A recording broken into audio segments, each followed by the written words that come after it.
Superstation of Future Radio. Hey, I'm your host, Brother Michael Imhotep. It is Friday, January 29th, 2021. And we are live. Hope everybody's doing well today. It's a Friday. We made it through another week. It's been a crazy, crazy week. We know Miss Cicely Tyson passed away this week. We did our entire show yesterday dedicated to Cicely Tyson and her legacy. She passed away age 96.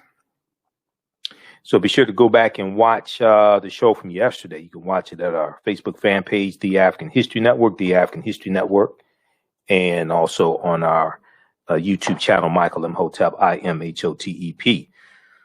Well, today I want to deal with one topic we didn't get to the other previous days, and then also some other topics here. So Representative Cori Bush from Missouri, many people have seen this story. I posted about it on our Facebook fan pages. It's all the news outlets are covering this. Representative Cori Bush from Missouri says she was berated by QAnon conspiracy theorist Marjorie Taylor Greene, and Cori Bush is moving her office away from Greene's office at the U.S. Capitol building for her team's safety, And she was interviewed by Joanne Reed today. But this ties into the insurrection on January 6th and how some of these Republicans are sympathetic with the insurrectionists, with the traitors. And some of them, it appears, help coordinate some efforts with them one way or another. So we're going to talk some about this today. I shared some tweets from Representative Cori Bush on our Facebook fan page, The African History Network. So many of you saw those. And then also NBC News has a good article about this as well. Representative Cori Bush moving office away from Marjorie Taylor Greene, quote, for my team's safety. So we'll discuss that. And then yesterday we did an entire 2 hours dedicated to Cicely Tyson. She passed away age 96. She started out as a model. She was an actress, and, she won 3 Emmy Awards, but she never won an Oscar. She got an honorary Oscar in 2018, Well, I have her acceptance speech when she received her honorary Oscar. So I'm going to let you hear what she had to say. Okay.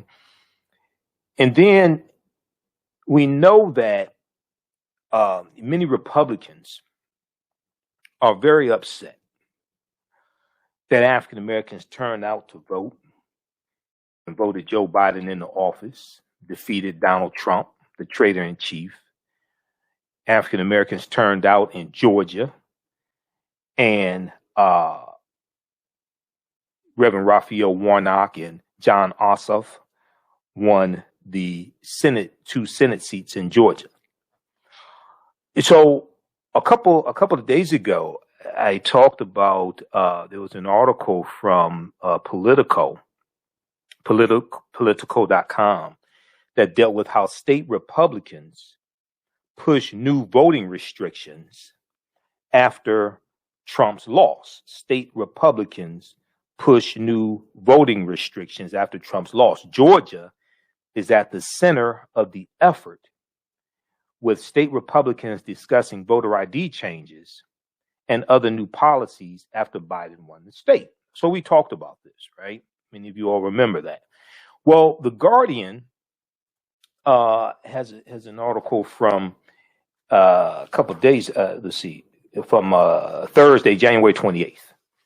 TheGuardian.com. The Guardian has an article from Thursday, January 28th, that discusses how Republicans are considering more than 100 bills in various states. Republicans are considering more than 100 bills to restrict voting rights. So you have to sit back and wonder. See, now this goes back to the conversation we had a couple of days ago, and dealing with a lot of these so-called black conservatives who were running around telling us that we should vote for Donald Trump, and Trump is good for black people, and Trump loves the blacks and all this stuff, right? And then Trump came out with his 2-page platinum plan that I call a fool's gold plan, because that's what it was. So now you have a concerted effort by Republicans who just early in November were talking about how good their policies were going to be for African Americans, but they can't show too much evidence of it. But they were talking about how good their policies were going to be for African Americans and why we should vote for them. Then when we didn't vote for them, now they want to suppress our vote. See, I thought you would come to us. I thought you would come to us and talk about how good your policies are going to be, and criminal justice reform, and raise the federal minimum wage to $15 an hour, lift people out of poverty, and pass the George Floyd Police and Justice Act, because all of you all were teary-eyed about George Floyd. You know, you cried when Representative John Lewis passed away. I take it those were tears of sadness. Maybe for some of you, they were tears of joy. But you won't pass the John Lewis Voting Rights Act. So you talk about Dr. King, and you put out statements about Dr. King, even though some of you traitors were advocating and encouraging the stop the steal myth, the stop the steal lie. But on Dr. King Day, you're putting out statements talking about how great Dr. King was, even though most of you haven't even read any books Dr. King wrote. But now you want to pass bills to make it harder for people to vote, especially African Americans.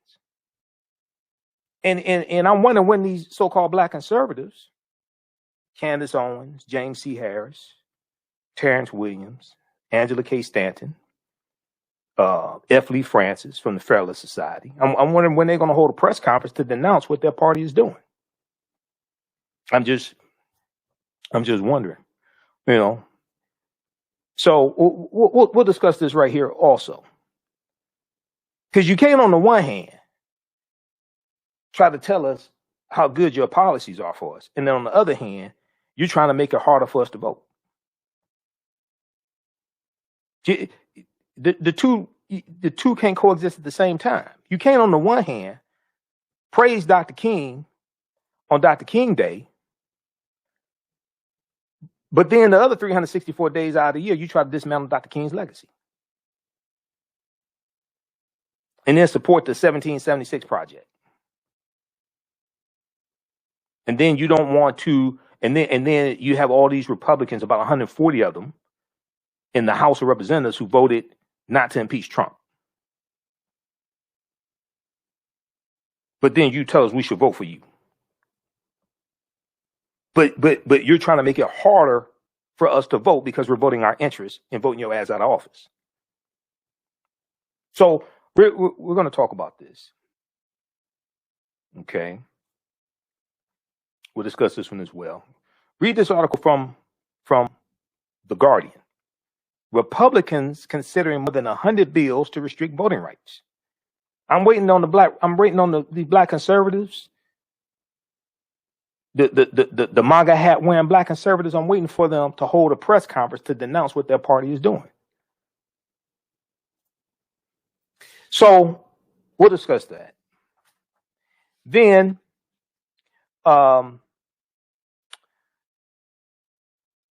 January 25th, 1941. I wanted to talk about this a couple of days ago. Didn't have a chance to. Had so much to cover. But January 25th, 1941, the March on Washington movement and A. Philip Randolph. The March on Washington movement and A. Philip Randolph. I've talked about this a number of times before. A. Philip Randolph threatened to put 100,000 African Americans marching on Washington, D.C. to embarrass President Franklin D. Roosevelt, to bring about the desegregation of Department of Defense jobs. And this March on Washington movement of 1941, January 1941, led to the signing of Executive Order 8802. We'll discuss that history. All right, now on the African History Network show, we focus on educating, empowering, and inspiring people of African descent throughout the diaspora and around the world, because right knowledge corrects wrong behavior. Somebody sent me a message. She's messing with me. Oh, no, y'all ain't hear that. Y'all didn't hear that. I'm sorry. All right. On the African History Network show, we focus on educating, empowering, and inspiring people of African descent throughout the diaspora and around the world, because right knowledge corrects wrong behavior. What you do for yourself, what you do to yourself, and what you allow other people to do to you and get away with is based upon what you think about yourself. What you think about yourself is based upon what you have been taught about yourself. What you've been taught about yourself is based upon everything you've read, heard, and seen about yourself. So when you control the radius of a man's or woman's thoughts, you can control the circumference of their actions, because the mind can't do or teach what it doesn't know. Now, we deal with a number of different topics here on the African History Network show. We deal with current events in history and politics, education, economic empowerment, entrepreneurship, love, sex, health issues, and much, much more. Sign up for our email newsletter. Text the word Kemet, Kemet, to 22828 to sign up for our email newsletter. Text the word Kemet, Kemet, to 22828 to sign up for our email newsletter. Also visit our website, AfricanHistoryNetwork.com, AfricanHistoryNetwork.com, to sign up for our email newsletter there as well. All right. If you like this type of information, you can donate to the African History Network, $ the AHN Show through Cash App, $ the AHN Show through Cash App. Also through PayPal, paypal.me/the AHN Show, paypal.me/the AHN Show. We're here 6 days a week. For 4 years, we were just doing Sundays, 9 p.m. to 11 p.m. Eastern Standard Time. As of October 12th, we started doing Monday through Friday, 11 p.m. to 12 midnight. So we're here 6 days a week. So your donations definitely help to keep us doing the research, keep broadcasting 6 days a week, stay on the air, etc. All right, we're coming up here on the break. You listen to the African History Network show right here on 910 AM, the Superstation of Future Radio. I'm Michael Imhotep. We'll be back in a few minutes.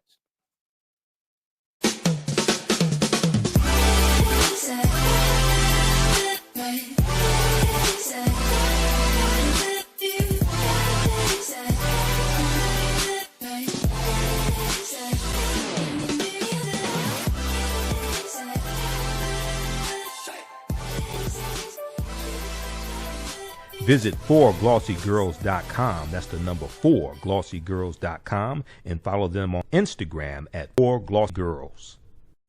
For 25 years, the Black History 101 Mobile Museum has carried on the rich legacy of the Black Museum movement in America by showcasing original artifacts of the Black experience at colleges, universities, K-12 schools, corporations, libraries, conferences, and cultural events, making it the most traversed Black History mobile exhibit in American history.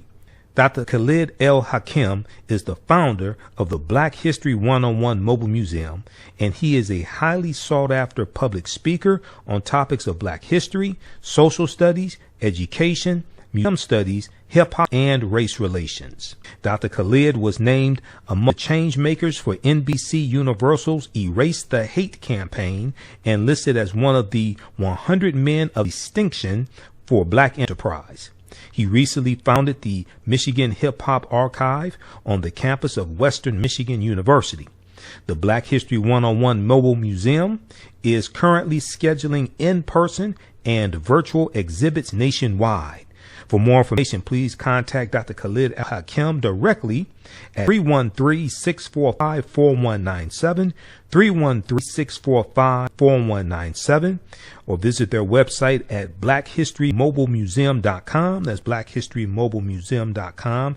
You can also email him at bhistory101@yahoo.com, bhistory101@yahoo.com.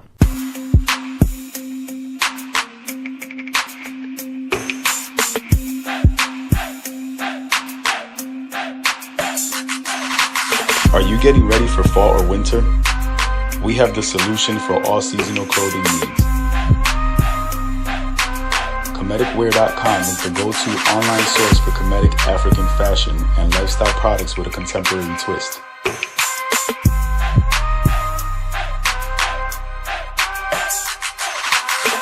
committed to offering unique styles reflecting our African heritage.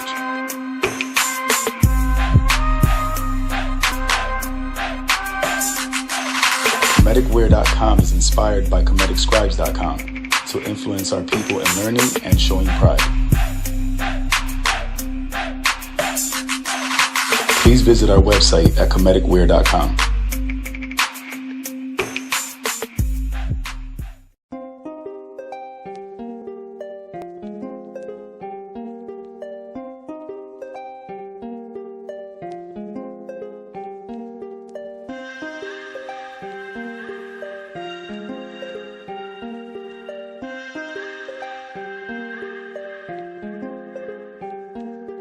Black Bees products are a collection of natural, organic, personal care products with an appreciation of nature and bees. Our philosophy is without bees, we have nothing. We are honoring our Nile Valley ancestors who understood the importance of bees. Black Bees created a high-quality, natural, organic personal care line that would be affordable to everyone. We hope you try and enjoy our Black Bees products line and come back and visit us at blackbeesproducts.com. Welcome back to the African History Network show right here on 910 AM, the Superstation of Future Radio. Hey, I'm your host, Brother Michael Imhotep. It is Friday, January 29th, 2021. Calling numbers 313-778-7600. 313-778-7600 is the calling number if you have a question or comment. All right, we're going to jump into this first topic here. A lot of you all have been hearing about this today. It's a very disturbing story. You have a lot of crazies in the House of Representatives, a lot of Republican crazies in the House of Representatives. And it's getting worse, okay?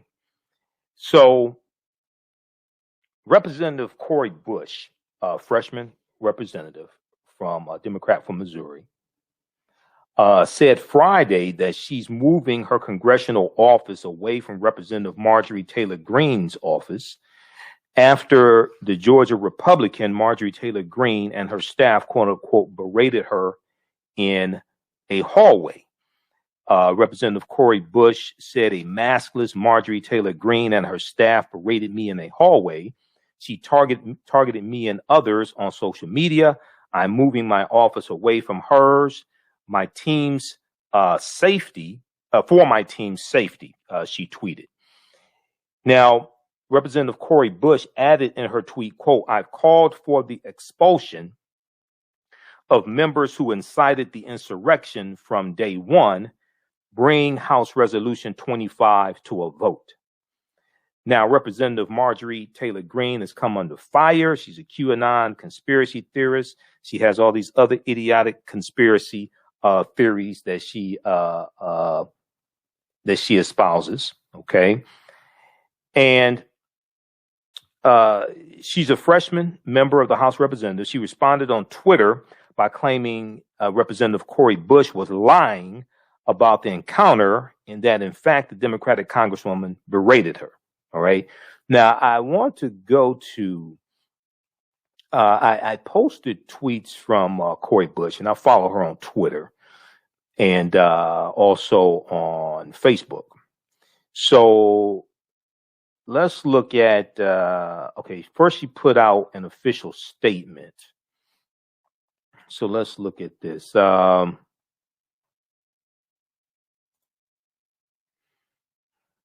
Okay, let's look at this, and we're going to turn on the screen share also so you all can see this.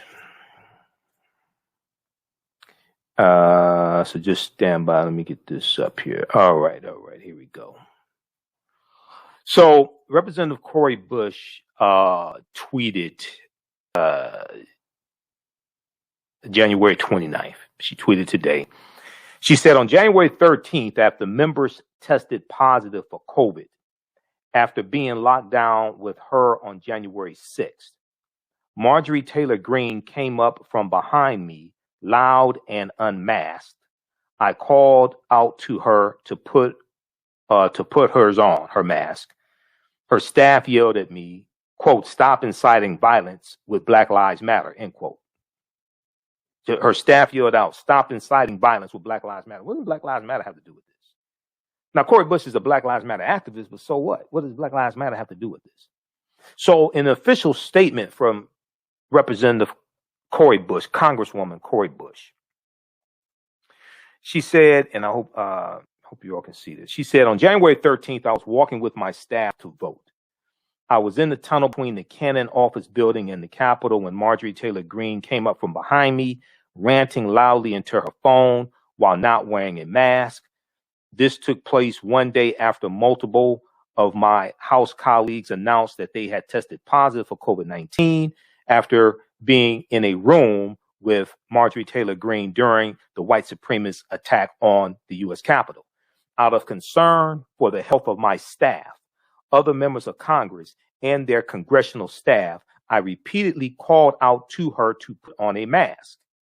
Representative Marjorie Taylor Greene and her staff responded by berating me, one staffer yelling, quote, "Stop inciting violence with Black Lives Matter," end quote. Previously, Representative Marjorie Taylor Greene of Georgia lashed out at me on Twitter on Martin Luther King Jr. Day to falsely accuse me of leading a mob that called for the rape, murder, and burning of the home of the McCloskey family in St. Louis, thus naming me as a target to her hundreds of thousands of Twitter followers. In the context of Representative Marjorie Taylor Greene's repeated endorsements of executing Democratic politicians before taking office, Taylor Greene's repeated antagonization of the movement for Black lives in the last month directed towards me personally is cause for serious concern. All of this led to my decision to move my office away from Taylor Greene's for the safety of my team. My office is currently being relocated from the Longworth House office building. I will discuss Taylor Greene's unacceptable behavior and the need for accountability at the top of MSNBC's The Readout with Joanne Reed, 7 p.m. Eastern Standard Time. Well, just so happens we have that segment from The Readout with Joanne Reed. Let's go to this clip, Kevin. Clip number 1. You got it. Here, you've been all the talk today because of this confrontation between yourself and Marjorie Greene. You're now moving your office away from hers. Please explain why. Yeah, so first of all, thank you for what you just said. You know, it is unbelievable that this is how so many of us get to go to work every day when, you know, I've worked fast food, I've worked in childcare, I've worked in healthcare. I've never been in a work environment like this before. And, you know, one day we were just walking down the hallway through the tunnel, headed to go and vote. And I'm hearing this loud talking in the hallway. But I kept going. It was no big deal. All of a sudden, as I'm walking down the tunnel, I'm hearing the voice gets louder and louder. And then the voice was closer and closer. And then at one point I realized that it was like right behind me. And so I turned around because it was aggressive and it was loud. And I'm like, why is this like right behind me? And so I turned around and it was Marjorie Taylor Greene without a mask on. And so I looked and I'm like, you know, so I turned back around. I didn't say anything at first. I looked at my team and I'm like, she does not have on a mask. Like, let's just keep walking. And then I thought about it like, you're putting me at risk. You're putting my team at risk. Everybody else in this tunnel is at risk. And just the day before, we found out that our colleagues had contracted COVID after being on lockdown with this same person and other people who were unmasked. And so, no, I'm a nurse. I take care of my community. I take care of my people. You will not put us at risk like that. And so I moved out of the way. I saw my good brother, John Bowman, walking down the hall. I moved out of the way to let her pass. And as she's passing, I'm like, you know, look, she does not have on a mask. And so I said, put on a mask. And then she started to, you know, go off some more. She's on her phone. She's like live streaming. And my point with that, Joy, was that she had the audacity to be walking through this space on her phone, showing people that she was bucking the system, showing people that she was not going to adhere to the rules of the house. And so I wanted it to be on her live stream that we are saying, put your mask on. And then her team turned around, and her too, but then her team is yelling, stop inciting violence, Black Lives Matter. What does Black Lives Matter have to do with this? Put on a mask and save lives. Yeah, and I just want to point out to the audience that on January 12th, the House leadership, the Speaker, announced there is a mandate that on the floor of the House, all members must wear a mask. What was the policy as you were walking through? Was it? I mean, as you said, you had just known that several members had been diagnosed with COVID after locking down on January 6th with Republicans who refused to wear masks. I want to show some video, actually, because Marjorie Taylor Greene was actually one of the people who was mocking Congresswoman Lisa Blunt Rochester, who was trying to give them masks, and she was mocking them. This is while they were being locked down. This is not the video that I'm showing. Sorry, it's cut two that I wanted to show. So we'll pull that one back for a second because I am going to show that one. There it is. And there she is mocking other members. So at the time that you were confronted by her or she's yelling in the hallway, wasn't it generally accepted that people should be wearing masks in the tunnel? Yes, we're supposed to wear masks, but I believe the fine for not wearing the mask on the house floor.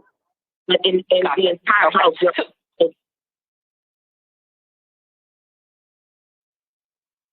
Gotcha. So now she went on Twitter when my colleague Tiffany Cross tweeted at her that she maybe want to go on the Cross Connection, which is Tiffany's show, which airs tomorrow, and explain herself. She then accused you of lying about the interaction, and she posted a piece of video. Now, I want to just for the audience let you know that, we're not playing the full video because before the part we're showing, she's ranting and raving about Black Lives Matter, about you, about members of Black Lives Matter being a part of Congress. And then this happened. So here she is. This is the video you described where we only see her face because she's live streaming, showing her own face as she's walking. You can see she doesn't have a mask on. And here's what she says. Then they supported bail bond links for criminals. You know what? Yeah, don't yell at people. You know what? You shouldn't bring COVID-positive members in here, spreading COVID everywhere. Stop being a hypocrite. Yeah, this is how it is here now. She is claiming that disproves your account. What is your reaction? It actually says exactly what I said.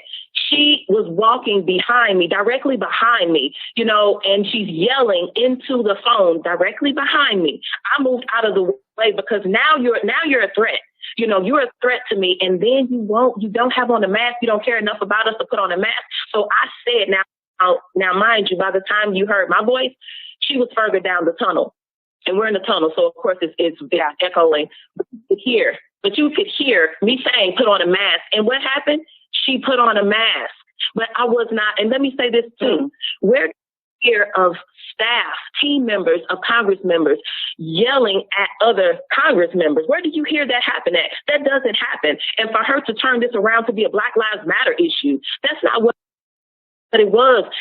You should care enough about your colleagues. And if you don't believe in that, if you don't believe that we should have safety, if you don't believe that this is a true health crisis where 400,000 people in this country have lost their lives, if you will not honor that and respect those families and respect the people in your community, 750,000 that you are supposed to protect, that you are supposed to serve and represent. If you won't do that, then let go of this job. It is not for you. And she can say whatever she wants to say. But the thing is, she did not have on a mask in that tunnel. And I absolutely spoke up. And it's not just about her, Joy.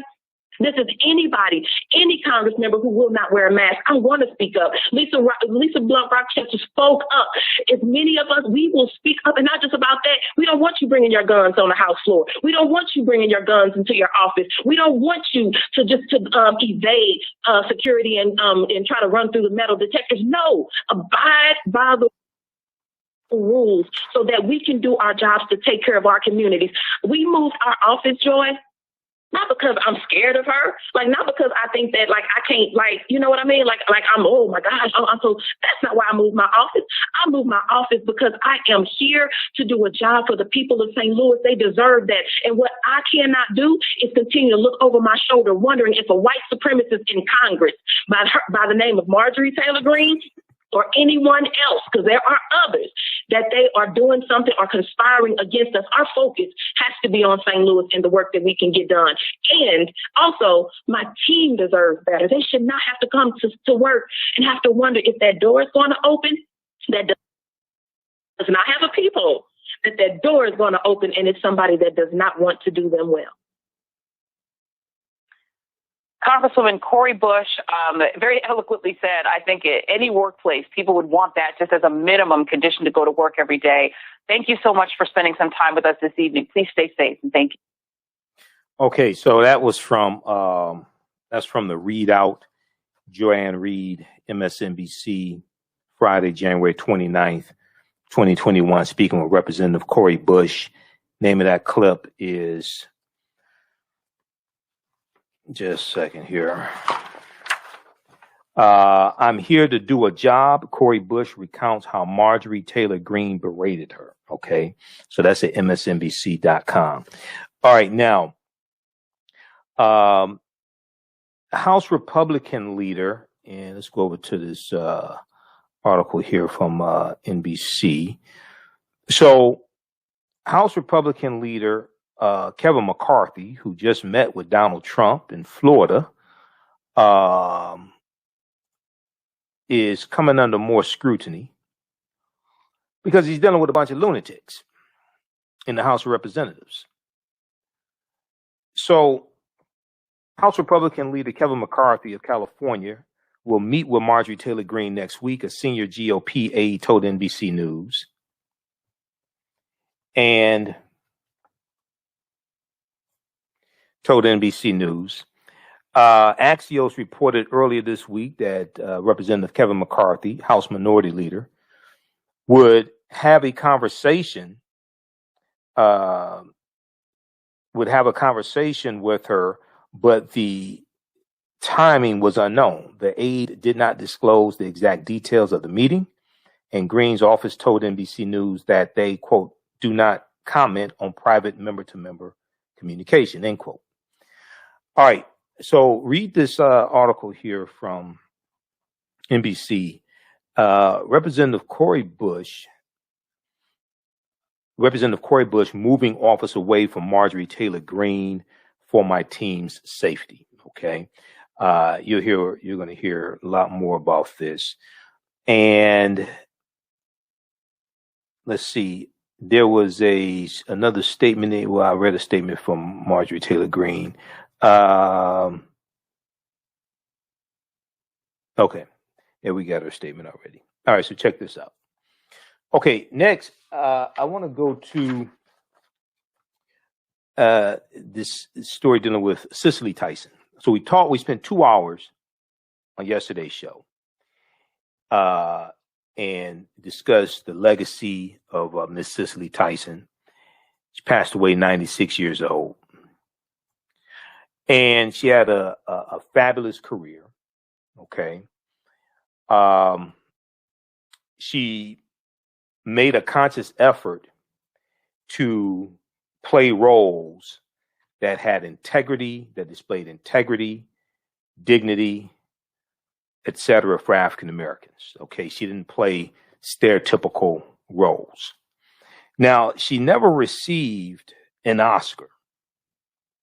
In 2018, she received the Governor's Award, which is an honorary Oscar. Okay. Here is her acceptance speech in receiving that honorary Oscar. Let's go to this clip, Kevin.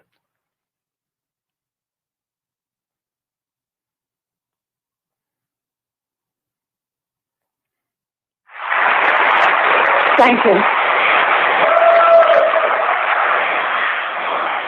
Thank you. 45 years ago,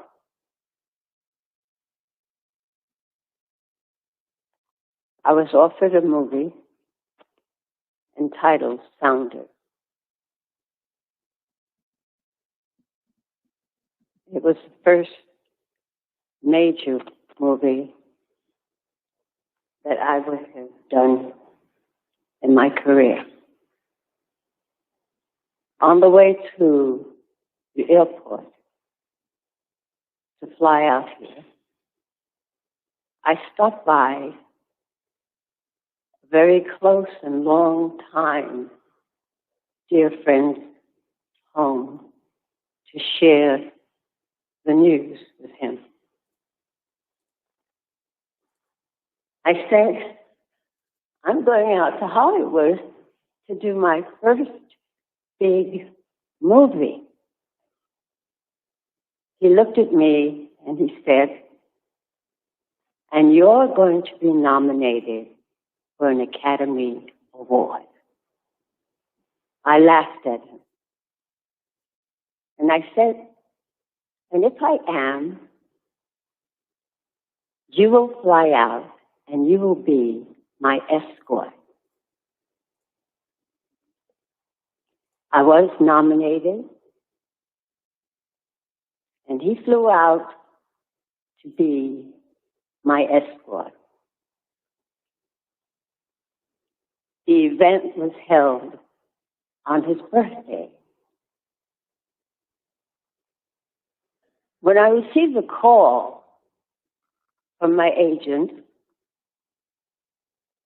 telling me that he had some good news for me, I assumed that it was going to be that I was to receive an Emmy Award for a segment that I had done on how to get away with murder.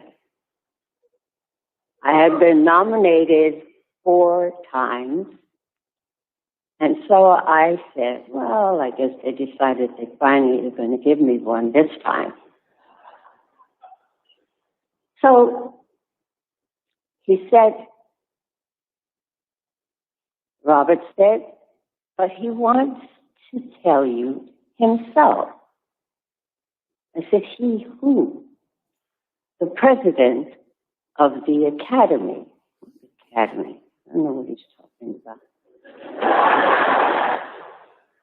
He said, his name is Mr. Bailey,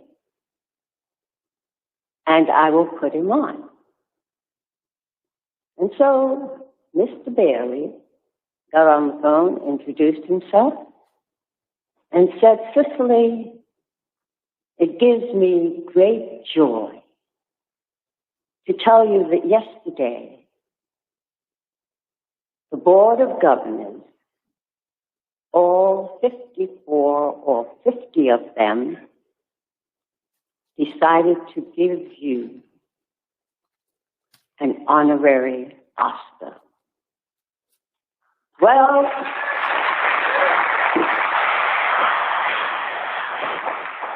to tell you, I just went to water.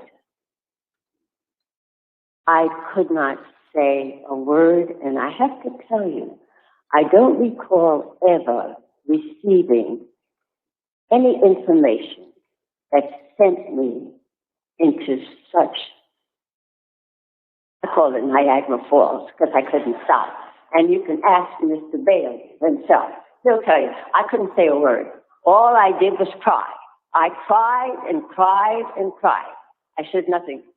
I don't think I should thank you. Mr. Bailey, where are you? Thank you. I'm sorry. I'm sorry I didn't get a chance, but I could not. In any case, I returned to New York, and I went to my friend's home to share this news. He wasn't there. And so I called And I called several times. It's very unlike him to receive a call from me and not respond immediately. And so finally I decided, oh, never mind, I'm going to tell you the story. And I reminded him of what he said to me 45 years ago. I said, I want to share something with you. This time, I have it. And this time, I am asking you to repeat your performance and escort me to California to accept this treasure. Not realizing that he was ill and that he was in the hospital and that he never got my message or my invitation for him to escort me to accept this incredible honor. His name was Arthur Mitchell, and he passed 2 days after that. I know, however, Arthur, wherever you are, that this was what you were promising me. And I want to thank you. I want to thank the members of the Academy, the governors, every single one of you who has made it a point to be here, to let me know how much you have supported me all these years. I could not be here if it were not for you. If you had not stood beside me, around me, under me, and made me feel, you know, sometimes when you plan to do something, you hope that it's going to turn out the way you want it to. It doesn't always do that. And so it just makes me know that you have to have a certain amount of faith and trust and belief in what you do. Quincy said that I said over and over again that I am led by divine guidance. It's when I go against it that I get myself into trouble. That's true. Oprah, thank you. I know what it took for you to get here. Whoopi Goldberg, wherever you are, I am and will be eternally grateful to you. Mom,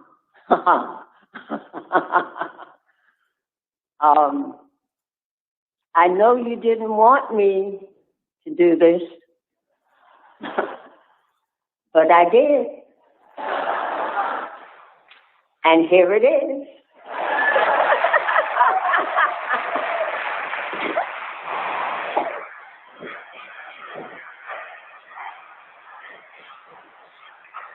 And I know that for the longest time, I wanted to hear something positive from her. It took her a long time. And when I did, Jane Pittman, I called her up the next day when I got the recognition.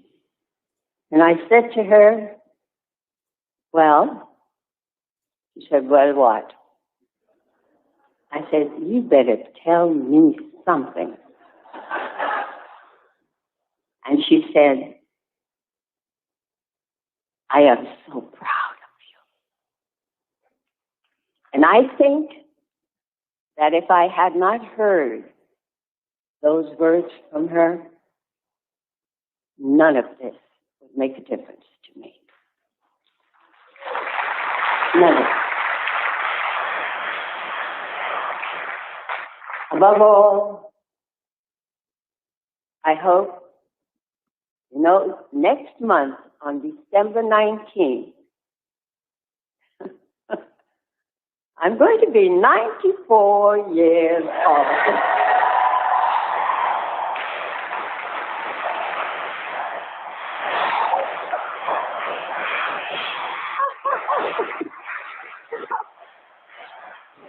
And I don't know that I would cherish a better gift than this. This is the culmination of all those years of have and have not. And God bless you all. Thank you. Thank you. Thank you. All right. So that was Miss Cicely Tyson in 2018. She received the Governor's Award, 2018 Governor's Award, which was a honorary Oscar. Okay. And that was, I think looks like Sunday, November 18th, 2018 in Hollywood. That's when that took place. Sunday, November 18th, 2018 in Hollywood. She mentioned Oprah Winfrey. And today is Oprah's birthday also. So it is, we know they were close friends. And you have Cicely Tyson passing the day before Oprah's birthday. We posted about this on my personal page and also on my Instagram page, Michael Imhotep on Instagram.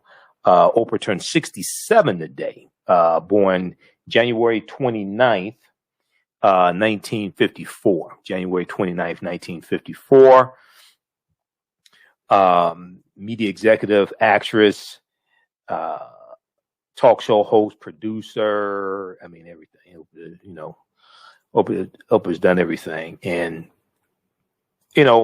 some people talk about Oprah a lot on social media, put out YouTube videos, but you're making money off of talking about Oprah. So sit your ass down. Shut up. Okay. I don't agree with everything she said, but she does or says, but look, you build an empire like that, I'm going to sit back and take notes. You can hate all you want to. I'm going to sit back and take notes. Okay. So, happy birthday to Oprah as well. You have Charlie Wilson. Today is Charlie Wilson's birthday also. The Gap Band. All right. Burn Rubber. You Dropped a Bomb on Me. All that stuff. Okay. Yeah, legendary Charlie Wilson. We'll do some more birthday shout outs on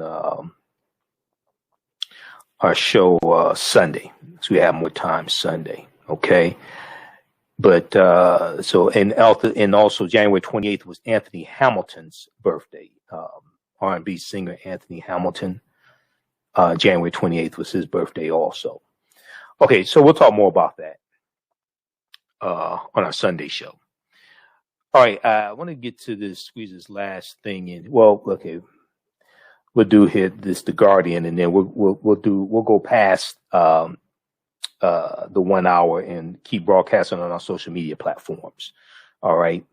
So at the beginning of the show, I talked about this story also. This is from The Guardian, Guardian.com. And this deals with how Republicans are retaliating against especially African Americans who came out to vote in the 2020 presidential election. All right.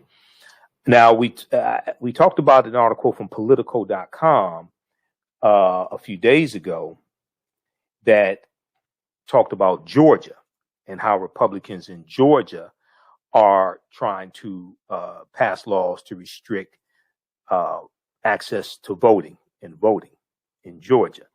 And I'm going to show you that article also here, because this is all tied together. Whenever there are periods of time of perceived advancements by African Americans, there's always a white backlash, and we're looking at it right now. So if we look at this article here from Politico.com, this is from January 24th, 2021. January 24th, 2021. State Republicans push new voting restrictions after Trump's loss. Georgia is at the center of the effort, with state Republicans discussing voter ID changes and other new policies after Biden won the state. Now, it's important, once again, to understand history. 1963, segregationist state representative Denmark Groover instituted, he led the charge to institute the state runoff election law, which was designed purposely to lock African Americans out of statewide power, statewide elected positions, governor, U.S. Senate, things, okay? All right, look, we're out of time here on 910 a.m. Superstation WFDF. Well, those watching on our Facebook fan page, The African History Network, and our YouTube channel, Michael Imhotep, keep watching. We're going to keep broadcasting. We'll be back Sunday, 9 p.m. Eastern Standard Time. Remember, right now is correct for your own behavior. It's not over till we win. Wakanda forever. Stay tuned for Pastor Greg Davis. We'll talk to you Sunday. Peace. All right, stand by, everybody. All right, African American business owners, post the name of your business here on the thread of the broadcast. Let you know how you can advertise with the African History Network. Also, okay, let's see here. Which view I want to go to. We'll use this one right here. All right, how's everybody doing? With blackbusinesstee.com, the messages are clear and meaningful. Keep your business in the black and out of the red. Mind your black business. Know your numbers and plan strategically. Black Business Boss, lead your industry. Support black business, encourage, patronize, and uplift one another. BlackBusinessTea.com currently has products sold in Detroit, Atlanta, Chicago, and Los Angeles, with proceeds returned to the black community. They have a wide selection of hoodies, t-shirts, mugs, hats, sweatshirts that support black-owned businesses. Visit the website blackbusinesstee.com. That's blackbusinesstee.com.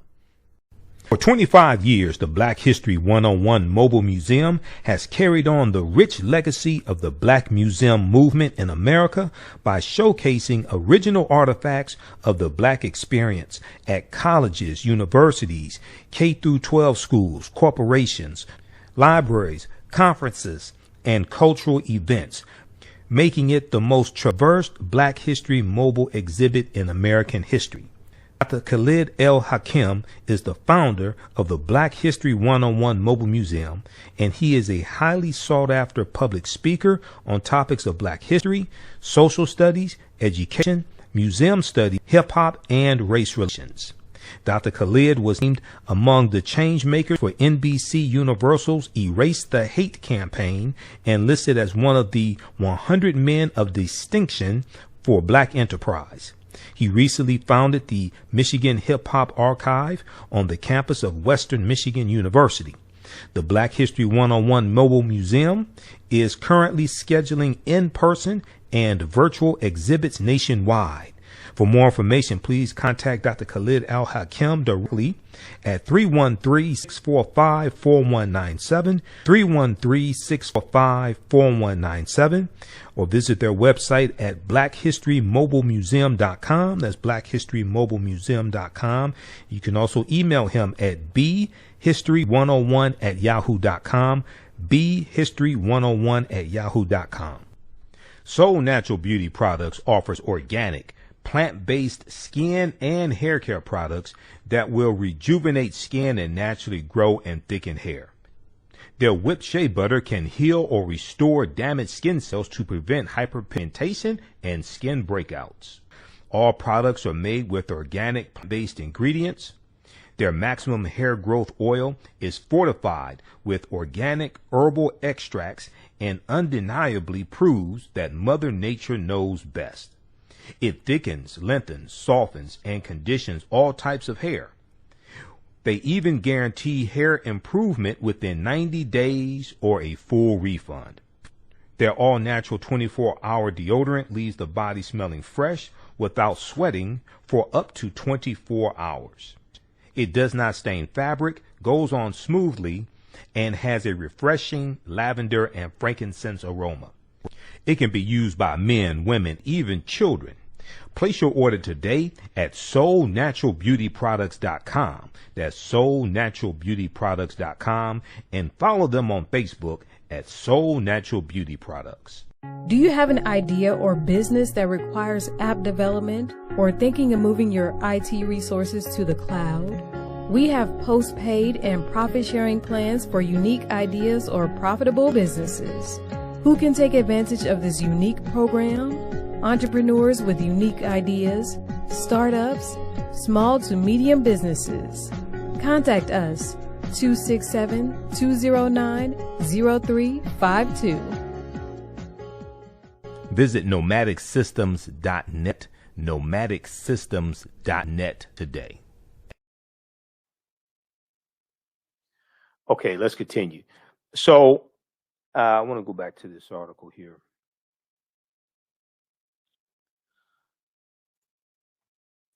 Okay, so Republican legislators across the country are preparing a slew of new voting restrictions in the wake of former Donald Trump's defeat.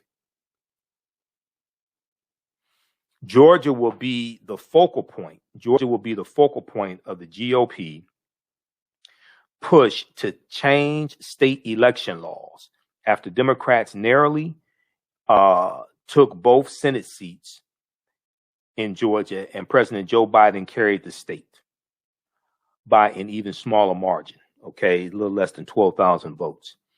But state Republicans in deep red states and battleground states alike are citing Trump's meritless claims of voter fraud in 2020 and the declining trust in election integrity Trump helped drive as an excuse to tighten access to the polls. Well, that was your guy that you supported. That was your guy that you supported. Some Republican officials have been blunt about their motivations. They don't believe they can win unless the rules change. Okay? They don't believe they can win unless the rules change. Quote, they don't have to change all of them, but they've got to change the major parts of them so that we at least have a shot at winning. Alice Olenek, a Republican on the Gwinnett County, Georgia Board of Elections in suburban Atlanta, told the Gwinnett Daily Post last week. She has since resisted calls to resign.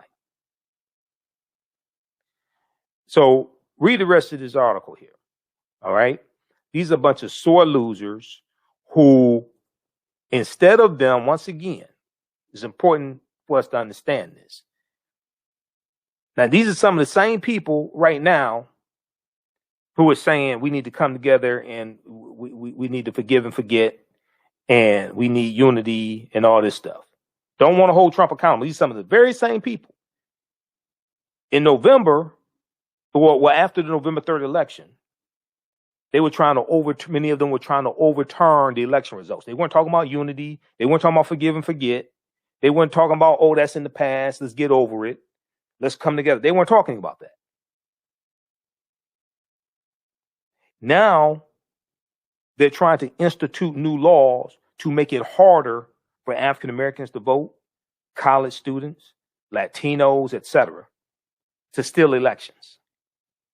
I thought that you would come because all these black conservatives running around, Angela K. Stanton and Terrence Williams and James C. Harris and Terrence Williams and F. Lee Francis, Candace Owens, all these black conservatives, all these MAGA hat wearing black conservatives who talked about how Republican policies were so good for African Americans.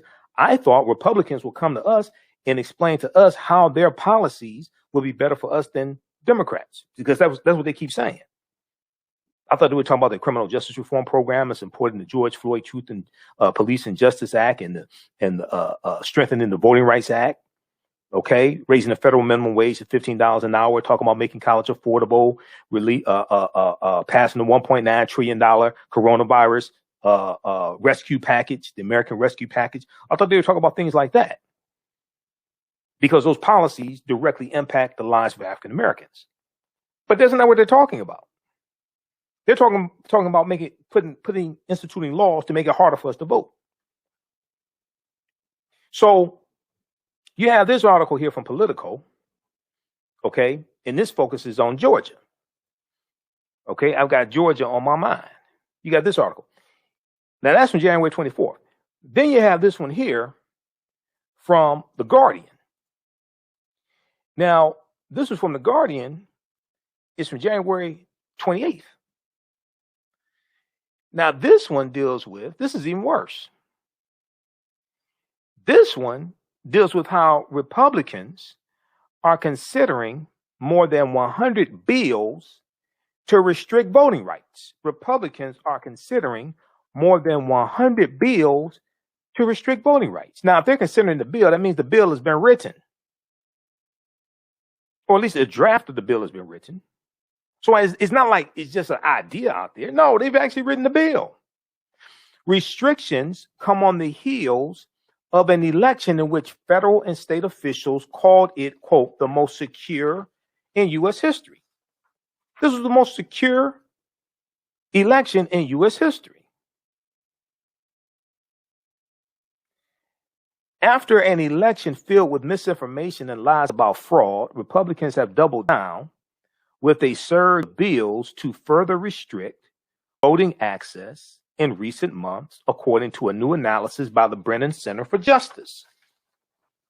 There are currently 106 pending bills across 28 states that will restrict access to voting according to the data.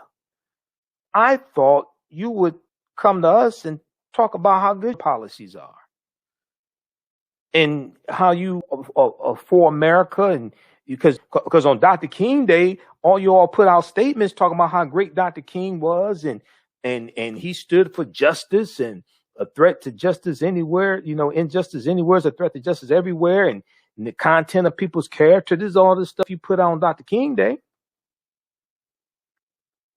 But you working to dismantle Dr. King's legacy. And Georgia is where Dr. King was born in Atlanta. Atlanta's where Ebenezer Baptist Church is, where Dr. King preached. So there are currently 106 pending bills across 28 states that will restrict access to voting, according to the data. That's a sharp increase from nearly a year ago when there were 35 restrictive bills pending across 15 states. All of a sudden, you feel the need to make it harder to vote? Just what a difference a year makes. All of a sudden, you have Republicans that lost Georgia. They lost the presidency in Georgia. They lost 2 U.S. Senate seats. All of a sudden, Republicans feel the need to put all these restrictive laws in place to make it harder to vote. There are 106 pending bills across 20 states that will restrict access to voting. That's a sharp increase from nearly a year ago when there were 35 restrictive bills pending across 15 states. Now, all the people that say your vote doesn't matter, ask them, why are Republicans working so hard to suppress the African-American vote if our vote doesn't matter? Why are they working so hard? It's hard to write bills. That takes time. They have 106 pending bills for votes that don't matter?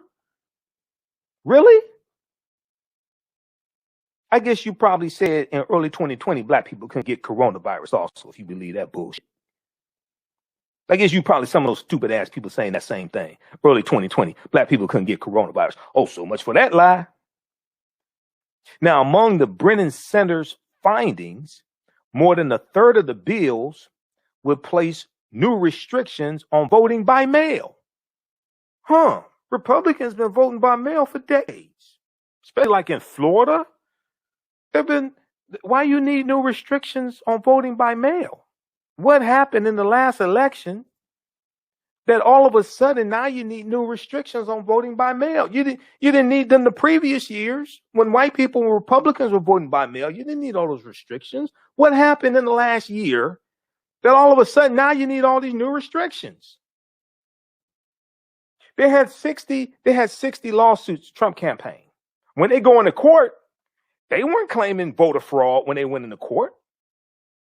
Go read the court filings. They weren't claiming voter fraud when they went into court. Okay? Because and there was one case in Pennsylvania. The judge asked Rudy Giuliani directly. And which article was that? Let me see. I had so many articles. Most of them are back when you're saying Trump. There was one. Which article was that? They asked him. The judge asked him directly. The judge asked him directly. Is this a fraud case or something? He said, no, Your Honor, this is not a fraud case. But that's what he was saying on Fox News. That's what he was saying in press conferences. He was saying, oh, it's a fraud case. But when they go into court, when you read the actual court filings, when they go into court, that's not what they were saying. They were not saying that it was fraud because they know they can't go into court lying. They have to provide evidence. That's what they told the losers and suckers so they could keep raising money.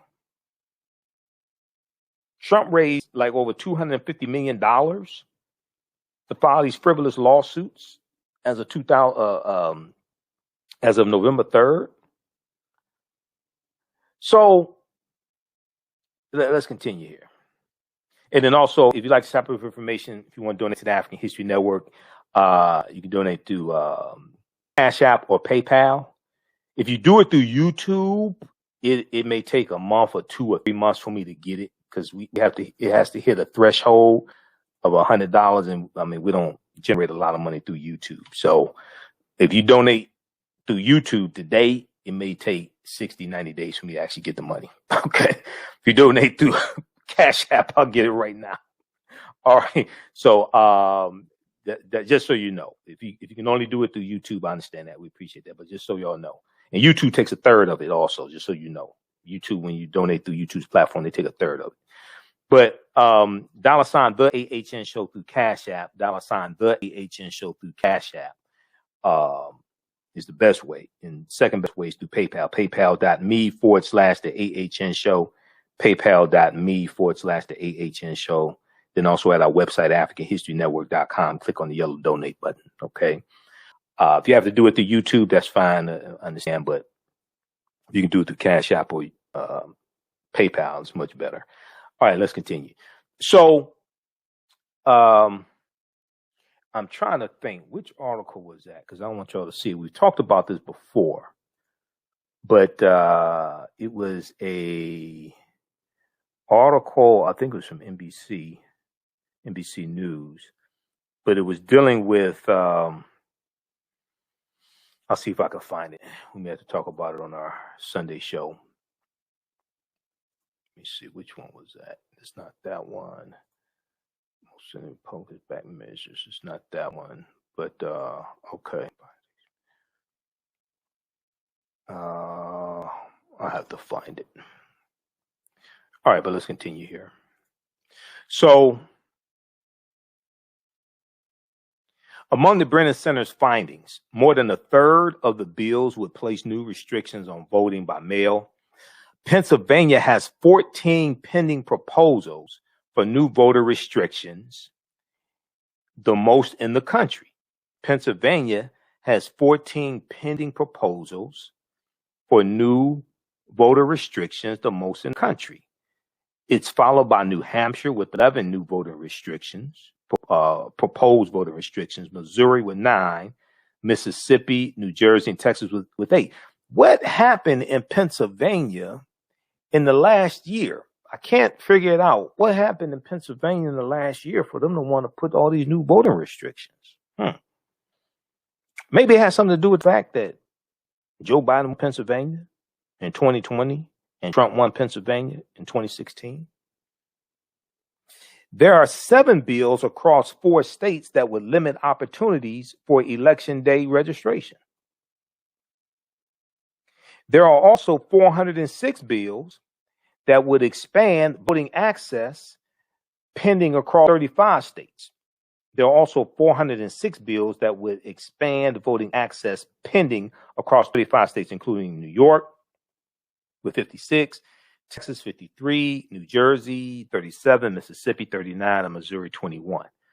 The restrictions come on the heels of an election in which there was record turnout, and Democrat and Republican elected officials alike said there was no evidence of widespread wrongdoing or fraud.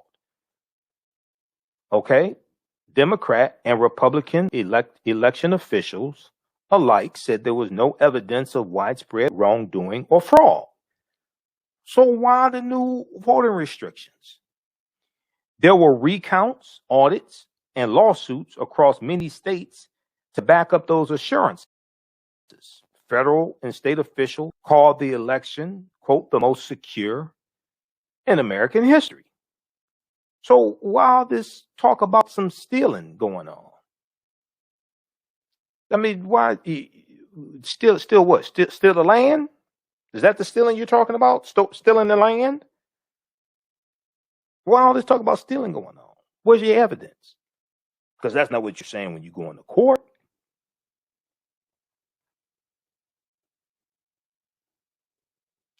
Attacking voting by mail. Many of the restrictions have to do with placing new barriers around voting by mail, a process that a record number of Americans used in 2020. 46% of Americans cast a mail-in ballot in 2020, compared with just 49% compared with just 19% 4 years ago. In Arizona, a state that Joe Biden flipped, Republicans are weighing measures that will make it easier to remove voters from a permanent mail-in voting list and to require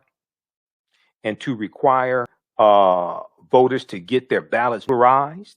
In Pennsylvania, there are proposals in the GOP-controlled legislature to get rid of no-excuse absentee voting and to make it easier to reject a ballot based on a signature mismatch,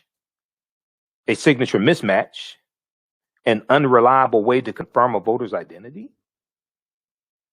You think they would be putting all these measures in place if they actually won? I don't think Republicans would be doing all this if they actually won. And in Georgia, a state where Democrats won stunning upsets in the presidential race in 2 U.S. Senate runoffs, Republicans are exploring whether to eliminate no-excuse absentee voting, and to require voters to submit a copy of their ID when they vote by mail. They're exploring having voters submit a copy of their ID when they vote by mail. Again, this comes after an election in which there was record vote by mail turnout. And the state's top election official, a Republican in Georgia, Brad Raffensperger, loudly pushed back on accusations of fraud. And he was a Trump supporter. Loudly pushed back on accusations of fraud. So read the rest of this. Read the rest of this article here. I'm sitting back looking at this. I just thought y'all would come to us and talk about how good your policies were for African Americans, because that's what these black Republicans, these black MAGA hat wearing Republicans, these grifters, that's what they say. So I thought the GOP would talk about how good their policies are for African Americans, but no, you're trying to make it harder for us to vote. Okay. All right. Lastly, how's everybody doing? Everybody share this broadcast on your social media platforms. Invite your friends to tune in as well. African American business owners, post name your business here on the thread of the broadcast. Email us at customerservice@AfricanHistoryNetwork.com. Customer service at AfricanHistoryNetwork.com. We'll let you know how you can advertise with the African History Network. Current promotion, buy 1 month, get 1 month free. And we'll create a video commercial for you as well. Let's see here. Okay. And we're also on 9 different audio podcast platforms. FM Player, we're on iTunes, Stitcher, iHeartRadio. So we're on 9 different audio podcast platforms as well. Okay. So I'll be working on commercials this weekend. So email us at customerservice@AfricanHistoryNetwork.com. Check your spam folder, because sometimes when I respond to people's emails, it goes to that spam folder. You'll get 200 commercials in 30 days. We rebroadcast these shows throughout the day. So you'll get 200 commercials in 30 days. All right, let's go to this last story here. How y'all doing? Rhonda, who we have? Christy, Ted, Leah. I know John Ray's out there somewhere too. Visit workingwithjohnray.com, workingwithjohnray.com. And he has information dealing with strategies, dealing with income shifting. You'll see his commercial coming up soon. I'm working on that as well. So I want to go to this last story here.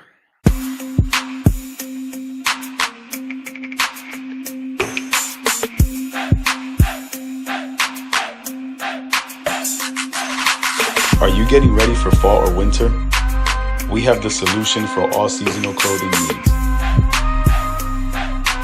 Comedicwear.com is the go-to online source for Comedic African fashion and lifestyle products with a contemporary twist.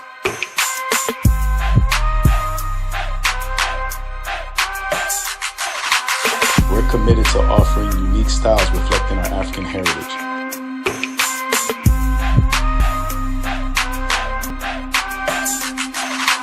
Comedicwear.com is inspired by ComedicScribes.com to influence our people in learning and showing pride.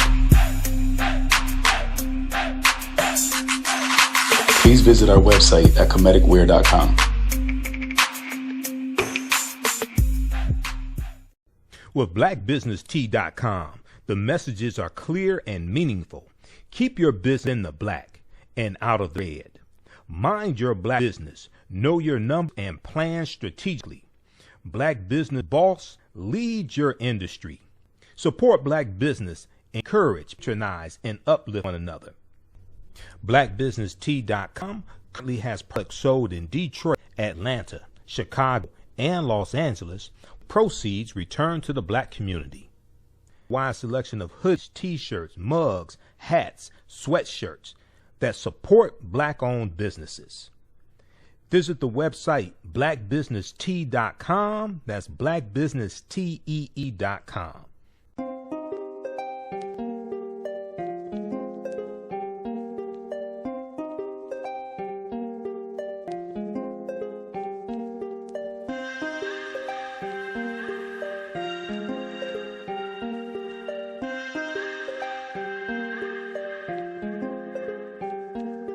Black Bees products are a collection of natural, organic, personal care products with an appreciation of nature and bees. Our philosophy is without bees, we have nothing. We are honoring our Nile Valley ancestors who understood the importance of bees. Black Bees created a high-quality, natural, organic personal care line that would be affordable to everyone. We hope you try and enjoy our Black Bees products line and come back and visit us at blackbeesproducts.com. I talked about Executive Order 8802 a number of times in the past, and A. Philip Randolph, okay, and the Brotherhood of Sleeping Car Porters. This is an important piece of history. January 25th, 1941. January 25th, 1941. A. Philip Randolph and the March on Washington movement. All right. A. Philip Randolph and the March on Washington movement. Now, a lot of people know about the March on Washington. Dr. King, August 28, 1963, the labor movement helped organize it. A. Philip Randolph was an organizer in it as well. He's part of the labor movement.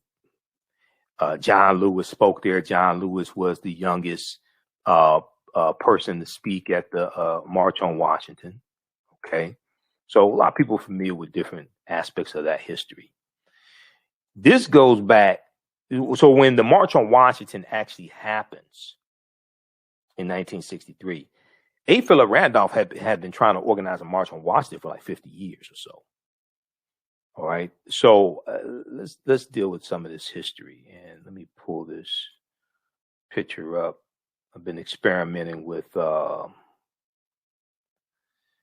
Restream and looking at more the capabilities of Restream. So let's look at where did that picture go? Just a second. Let me pull this up here. All right, let's look at this. I want to pull this picture up of A. Philip Randolph. All right, let's see. Just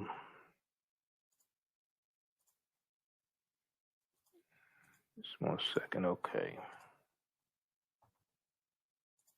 So this is before World War II started, before the U.S. got involved in World War II. You're dealing with the arsenal of democracy in the U.S. Being involved in building military equipment for the Allied forces. But on January 25th, 1941, A. Philip Randolph, president of the Brotherhood of Sleeping Car Porters Union,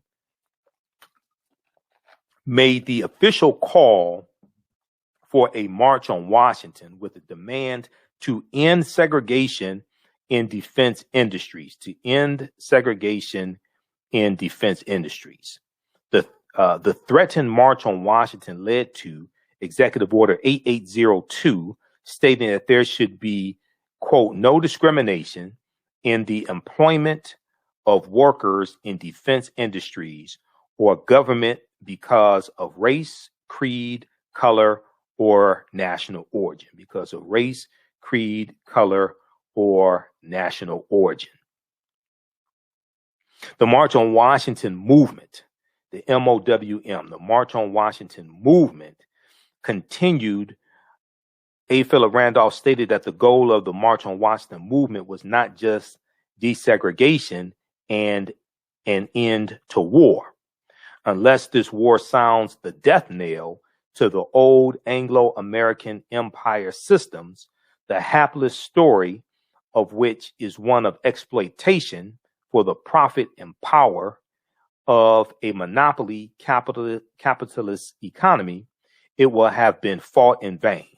Our aim then must not only be to defeat Nazism, fascism, and militarism on the battlefield, but to win the peace for democracy, for freedom, and the brotherhood and sisterhood.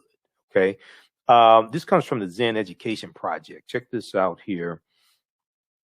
Let me flip over. Let you see this. This deals with January 25th, 1941. A. Philip Randolph and the March on Washington, but this is dealing with the March on Washington movement. Okay. And this, they have this right here. Let's see, can we blow this up? Why we should march. What are our immediate goals? To mobilize 5 million Negroes into one militant mass, to pressure, one militant mass for pressure. Let me show you this one. I just blew this up. So let's see here. Can we show this? Yeah.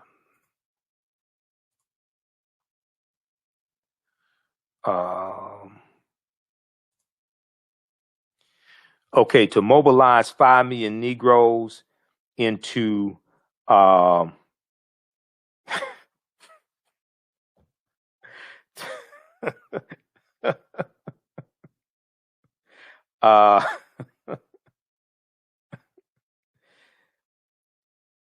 to mobilize 5 million Negroes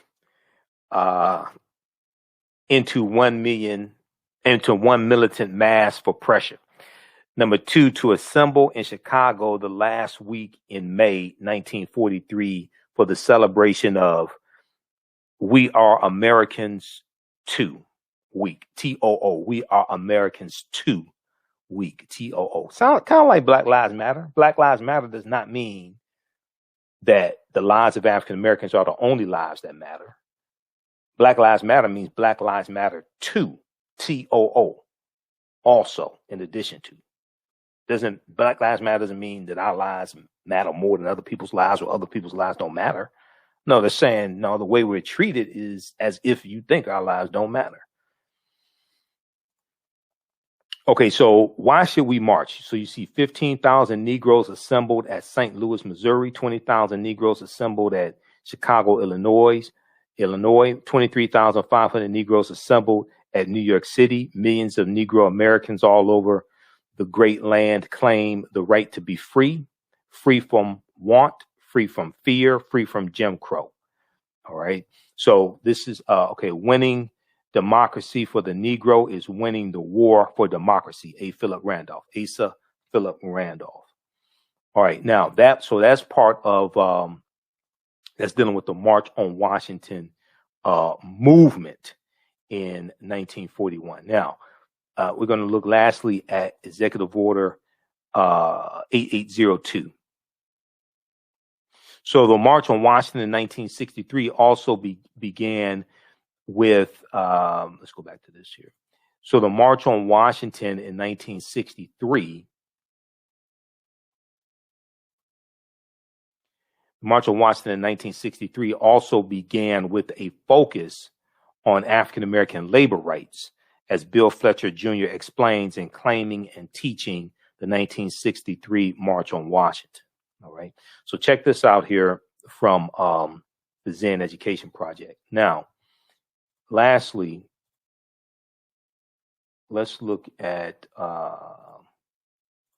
Britannica.com has an entry for Executive Order 8802.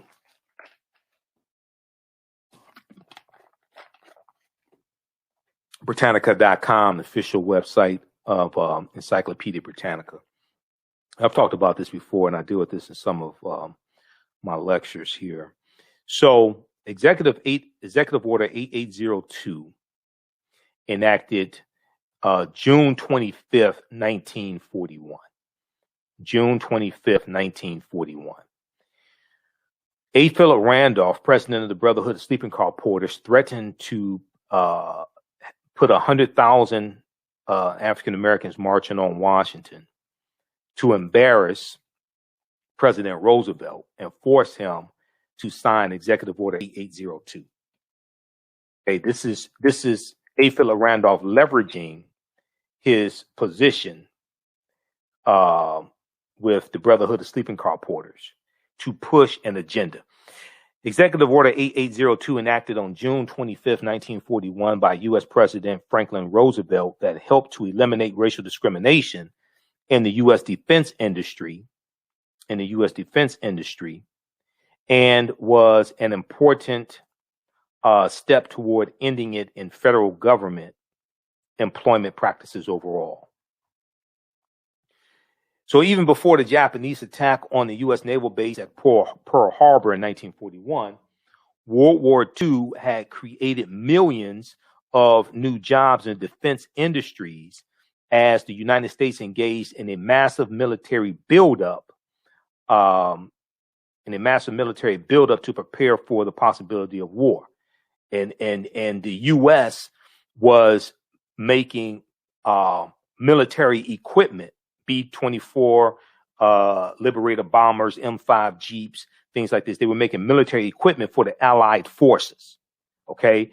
And a lot of those factories were in Detroit.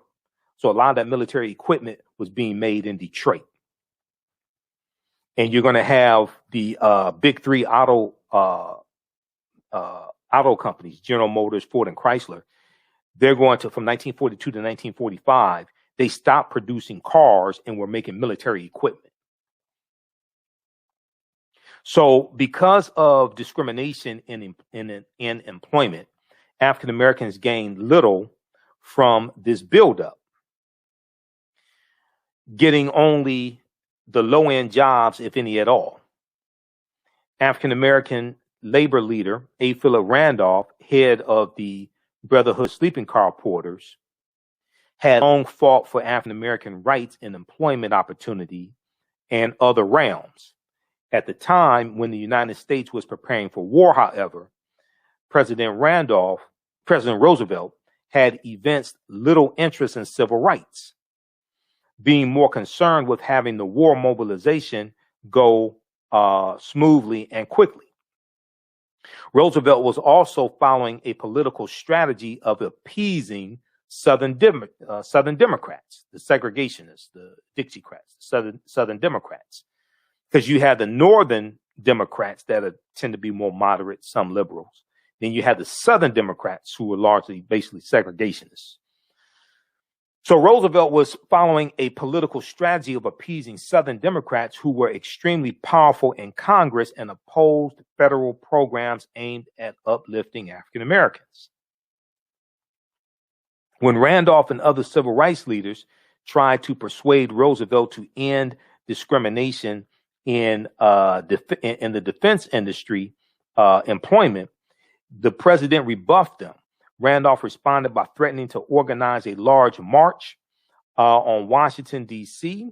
Roosevelt recognized the presence of possibly 100,000 or more protesters in the Capitol could be embarrassing and would distract attention from more pressing matters.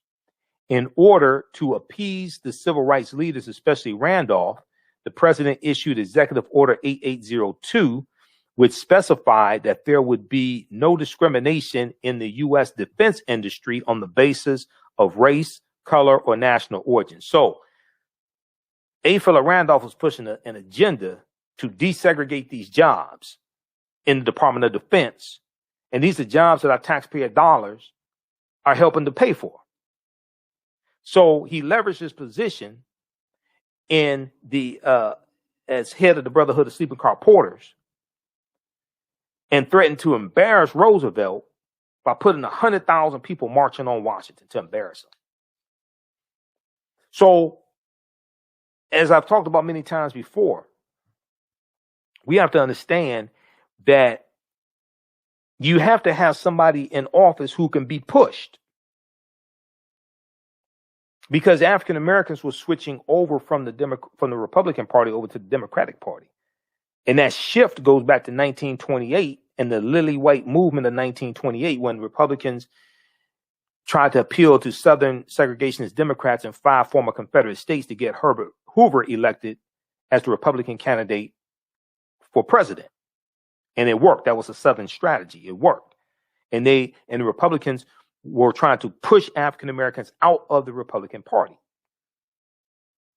That goes back to 1928, not 1964 and the Civil Rights Act of 64. Because I hear people say, oh, African Americans started voting for Democrats because of the Civil Rights Act of 64 and the Voting Rights Act of 65. No, 2/3 of African Americans that switched over to the Democratic Party by 1960. You got to go 40 years before that. And understand what was going on in the 20s and the rise of the Ku Klux Klan, the Klan becoming more powerful, but the Klan rejuvenated in 1915 by Reverend Joseph. I think it's Reverend Joseph Simmons, who rejuvenated the Ku Klux Klan after watching the movie The Birth of a Nation. Reverend William Joseph Simmons.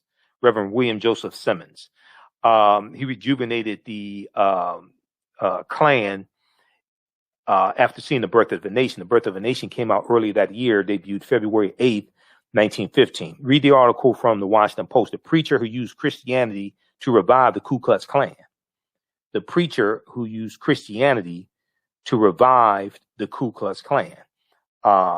This is a article from the Washington Post that deals with Reverend William Joseph Simmons and the good Reverend William Joseph Simmons and the rejuvenation of the Ku Klux Klan in 1915.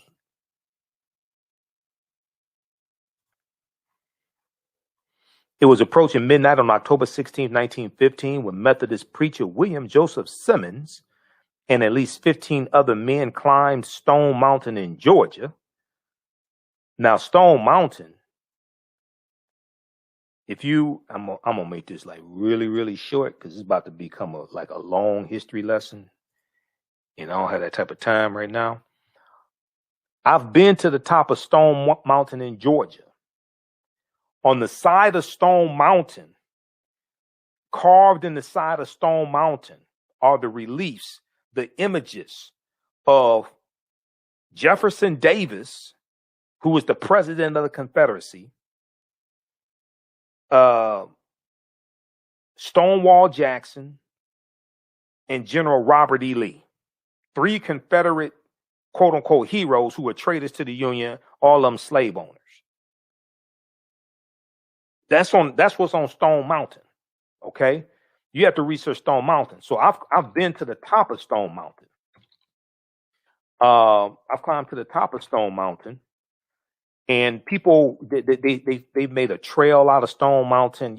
They have steps part of the way. You can people run up and down Stone Mountain for exercise, things like that. Let me see. Let me show you an image of Stone Mountain. So I've been to Stone Mountain in 2017, and let me get a good picture of these traitors for you, so you know what I'm talking about. And I've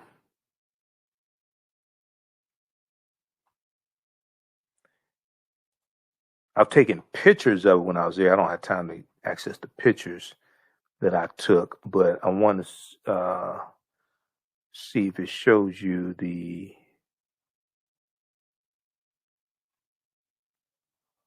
But look here, check this out from this is from Atlanta Journal-Constitution.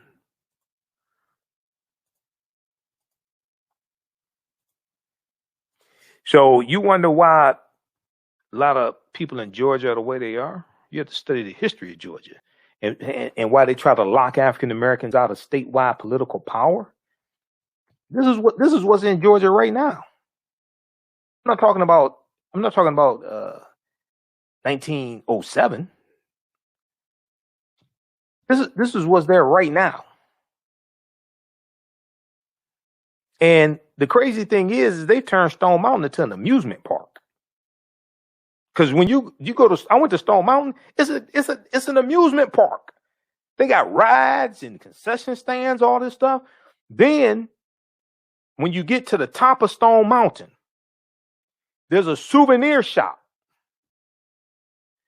On all the souvenirs in the souvenir shop are these images of these traitors to the Union who owned slaves, who took up arms against the Union, committed treason against the Union based upon Article 3, Section 3 of the U.S. Constitution. That's on the keychains, on the mugs, on the hats, on the pennants, all the merchandise that they sell at the souvenir shop at the top of Stone Mountain. They got these 3 Confederate traitors on the merchandise.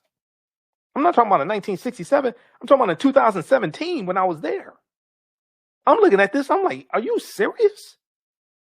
It was like stepping back in time. And I'm looking around. It was like other people in the concession shop. I'm like, do y'all know who these people are? On here, people just acting like everything's all right. It blew my mind. I'm like, this was 2017. Totally blew my mind. And people just going around just like everything's normal. I guess maybe for Georgia it is. I don't know. Don't live in Georgia. But research Stone Mountain.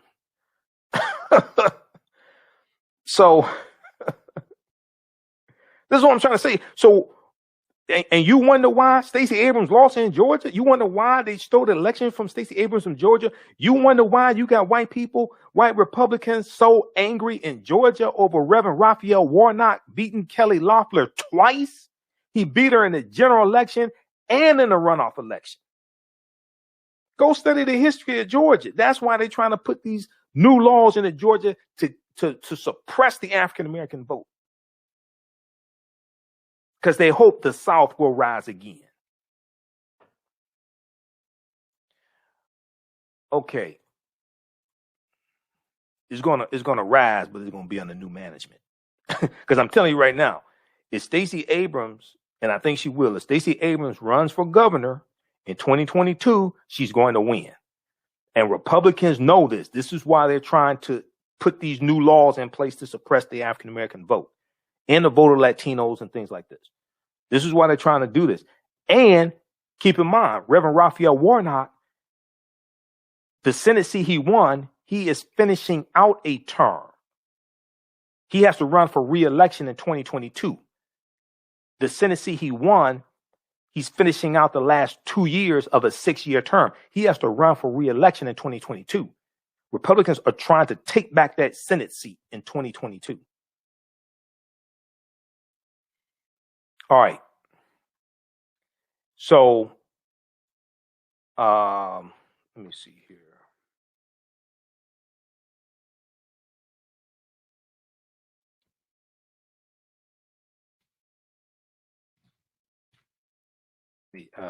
Check something here.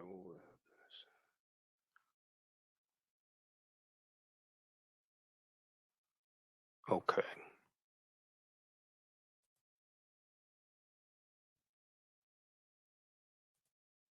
All right, so let's continue. So you had, Thomas J. Stonewall Jackson, Jefferson Davis, and Robert E. Lee. Yep. Read this article here from the Associated Press, picked up by WABE Atlanta. As monuments fall, Stone Mountain's Confederate carvings have Stone Mountain's Confederate carving has size on its side. Because they're saying, what are we going to do with this? Okay. This is from July 4th, 2020. Because they're saying, because debate has happened. Okay. What do we do with Stone Mountain? What do we do with these carvings of these traitors? Okay. You're taking down Confederate monuments in different cities across the country, even though there's still about 100 still left. Right. So what do we do with Stone Mountain? And people are saying, well, it's too big to do anything with it. As monuments fall, Stone Mountain's Confederate carving has size on its side, July 4th, 2022. And they talk about Stone Mountain's supersized sculpture depicting General Robert E. Lee, Confederate President Jefferson Davis of Mississippi, and General Thomas J. Stonewall Jackson, mounted on horseback, has special protection enshrined in Georgia law. And Georgia was a former Confederate state that took up arms to protect slavery. And they seceded from the Union. And they don't want black people voting unless they're voting for Republicans. All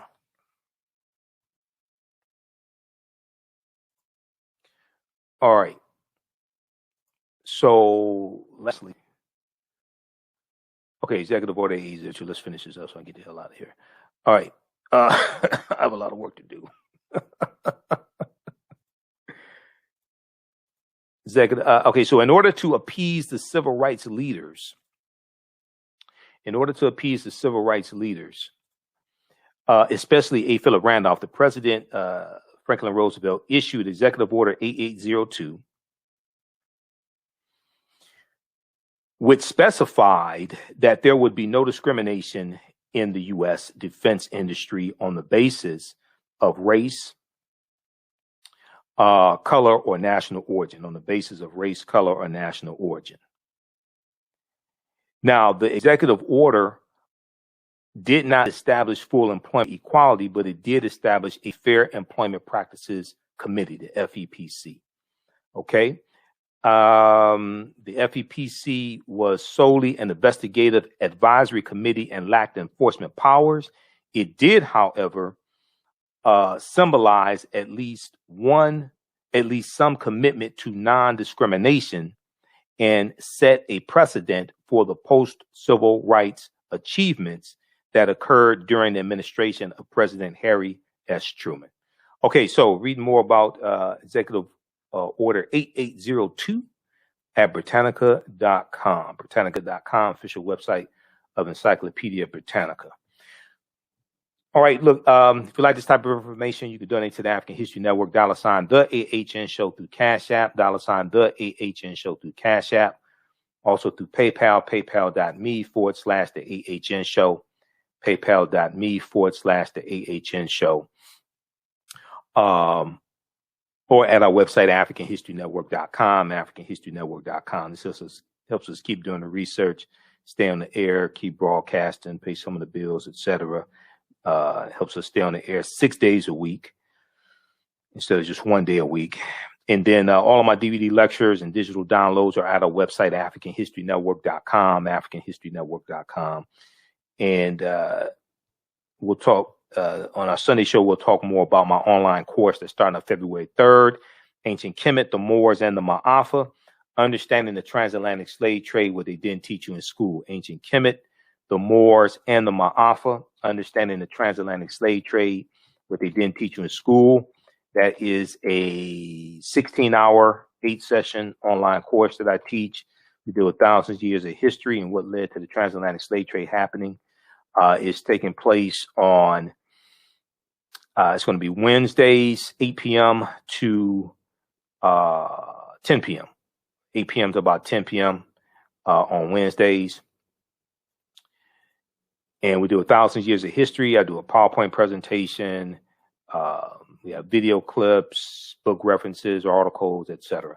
Ancient Kemet, the Moors, and the Ma'afa, Understanding the Transatlantic Slave Trade, what they didn't teach in school. We posted a link there. Information is also at our website, AfricanHistoryNetwork.com. It's course is $80, regularly $130. We do the class live. You can ask questions during the live chat. And then all the sessions are recorded, so you go back and watch it over and over again. You can watch from around the world, okay? As soon as you register, there's bonus content that you can start watching also. All right, look, hey, we have to get out of here. Remember, at the African History Network, we focus on educating, empowering, and inspiring people of African descent throughout the diaspora and around the world, because right now it's correct your own behavior. It's not over till we win. Wakanda forever. And we'll talk to you Sunday night, all right? All right, peace. Thanks for tuning in, everybody. Follow us on our Facebook fan page, The African History Network, and on our YouTube channel, Michael Imhotep. Turn on notifications so you know when we go live as well, okay? Talk to y'all later. Peace. Have a good night. Peace.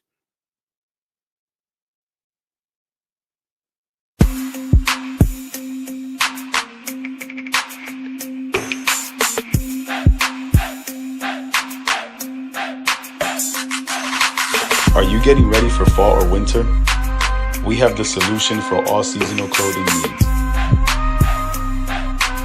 Comedicwear.com is the go-to online source for comedic African fashion and lifestyle products with a contemporary twist.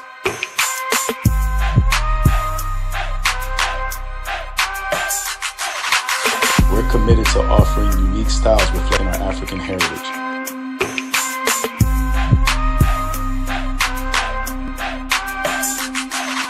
Comedicwear.com is inspired by ComedicScribes.com to influence our people in learning and showing pride. Please visit our website at ComedicWear.com. Do you have an idea or business that requires app development or thinking of moving your IT resources to the cloud? We have post-paid and profit-sharing plans for unique ideas or profitable businesses. Who can take advantage of this unique program? Entrepreneurs with unique ideas, startups, small to medium businesses. Contact us, 267-209-0352. Visit nomadicsystems.net nomadicsystems.net today. Intuitive Design Clothing is an online accessory store that sells one-of-a-kind signature statement pieces for men and women. They also specialize in fashion consultations, closet organization, and decorating small spaces. Are you looking for a statement piece for a special affair, or would you like to add some select pieces to your ensemble of accessories? If you're looking for something different, definitely contact Kathy Norman, and CEO of Intuitive Design Clothing. Visit their website, intuitivedesignClothing.com. That's intuitiveclothing.com. And you can email her at info@intuitivedesignClothing.com. Intuitive Design Clothing is where every entrance is a grand entrance. Soul Natural Beauty Products offers organic, plant-based skin and hair care products that will rejuvenate skin and naturally grow and thicken hair. Their whipped shea butter can heal or restore damaged skin cells to prevent hyperpigmentation and skin breakouts. All products are made with organic plant-based ingredients. Their maximum hair growth oil is fortified with organic herbal extracts and undeniably proves that Mother Nature knows best. It thickens, lengthens, softens, and conditions all types of hair. They even guarantee hair improvement within 90 days or a full refund. Their all-natural 24-hour deodorant leaves the body smelling fresh without sweating for up to 24 hours. It does not stain fabric, goes on smoothly, and has a refreshing lavender and frankincense aroma. It can be used by men, women, even children. Place your order today at soulnaturalbeautyproducts.com. That's soulnaturalbeautyproducts.com, and follow them on Facebook at Soul Natural Beauty Products.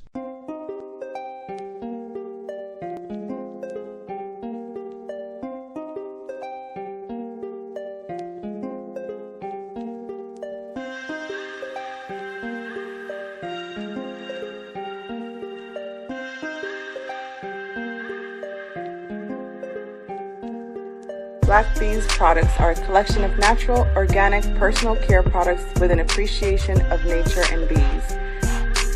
Our philosophy is without bees, we have nothing.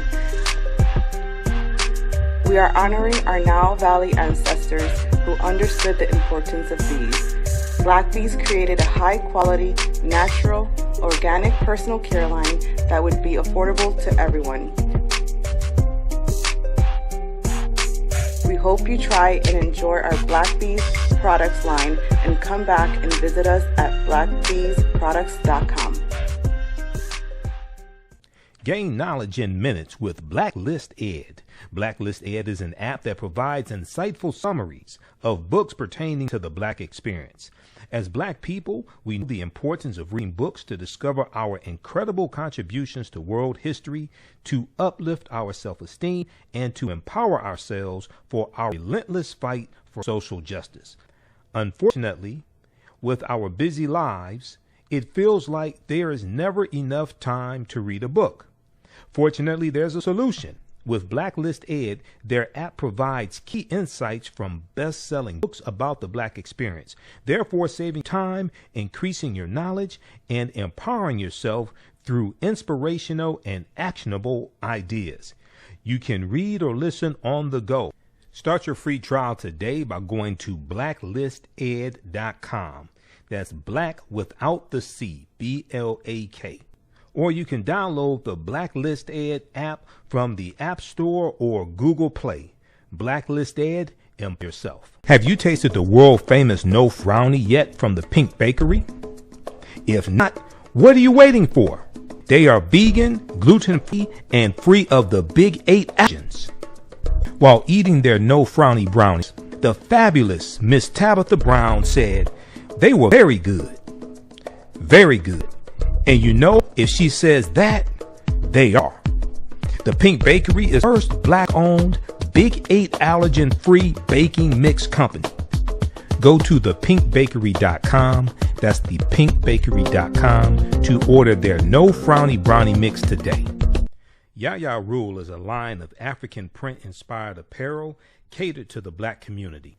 The pieces include t-shirts, sweatshirts, hoodies, jackets, dresses, skirts, activewear, bags, and other accessories and home decor.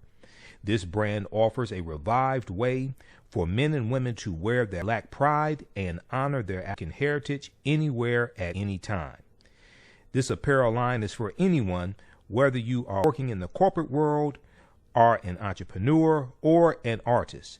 Their selection will allow you to casually let your pride shine or dress it up as wanted. It is for those who have already embraced African fabrics and for those who are just getting introduced to them. Reclaim and experience a part of our culture with rich and colorful African prints. The clothing line and the accessories are available right now starting at $17.99. For more information on the new items and accessories, visit yarule.com.